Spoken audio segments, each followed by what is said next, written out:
Formula One's new 2026 era has officially turned a wheel, but behind almost closed doors. Day one of the so-called 2026 Shakedown at Barcelona looked less like a normal test and more like a private systems check with heavy security and very limited information. So what do we actually know about what happened? The Shakedown week began on a cold day at the Circuit de Barcelona, Catalunya, with Mercedes winning the race to get out on track. The W17 appeared first, driven by Andrea Kimi Antonelli. He was followed shortly after by Audi's Gabriele Bortoleto and Alpine's Franco Colapinto. Of the other teams running, Liam Lawson drove for Racing Bulls, Ishak Hadjar for Red Bull, Valtteri Bottas for Cadillac, and Esteban Ocon for Haas. McLaren, Ferrari, Aston Martin and Williams were not on track. McLaren and Ferrari had already said they wouldn't run before Tuesday, Aston Martin won't be ready until at least Thursday, and Williams has decided to skip Barcelona altogether. Officially, this isn't a full test, it's a shakedown focused on systems, reliability and data gathering for the brand new 2026 technical package. In practice, it felt very secretive.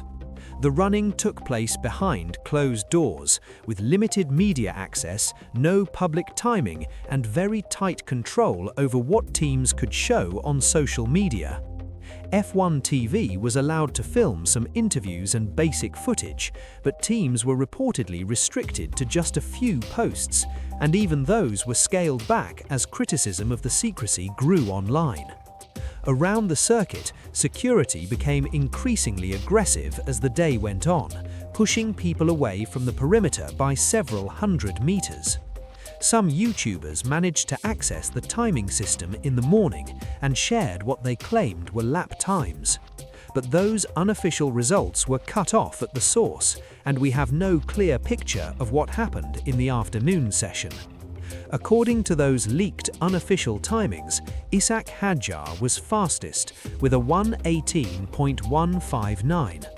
George Russell, who took over the Mercedes from Antonelli in the afternoon, was reportedly 0.537 seconds slower than Hadjar.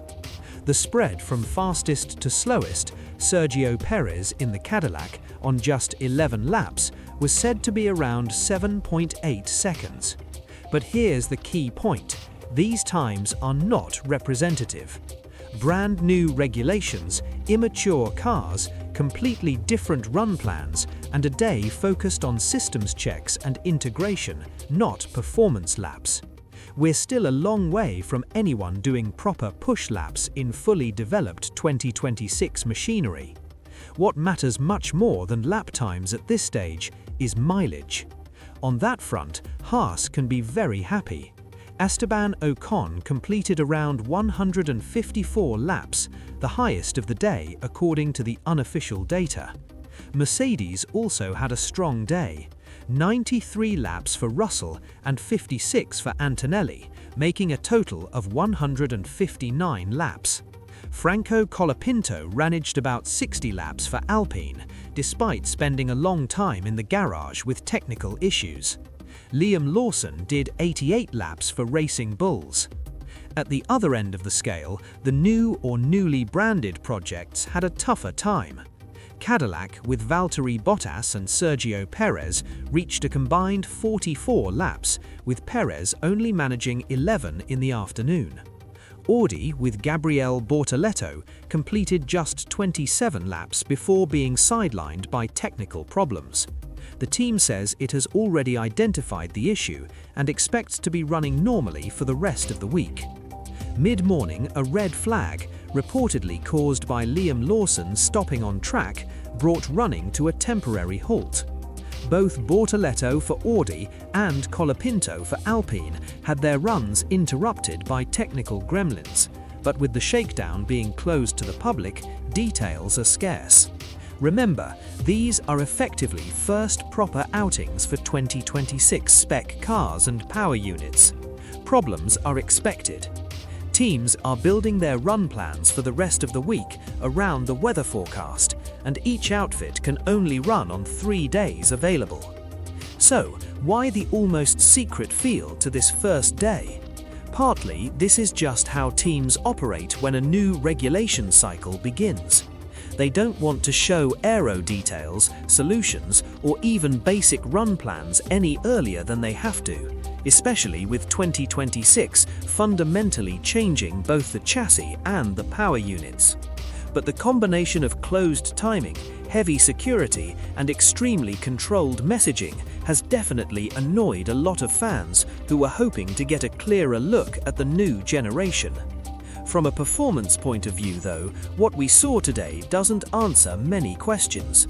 The key takeaways are Haas and Mercedes banked very strong mileage, Audi and Cadillac have work to do, and young drivers like Antonelli, Hadjar, Lawson, Bortoleto and Colapinto have now taken their first meaningful steps into the 2026 era. Over the next few days, we'll get a clearer idea of who's reliable, who's in trouble, and which concepts might be working best, even if the lap times stay officially unofficial. For now, day one of Barcelona's 2026 Shakedown has been more about mystery and mileage than performance. What do you think of F1's decision to keep this week so locked down?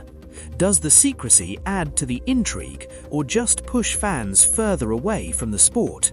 Let us know in the comments, and don't forget to subscribe to Apex Racing Desk for more F1 news and context from the start of the 2026 era.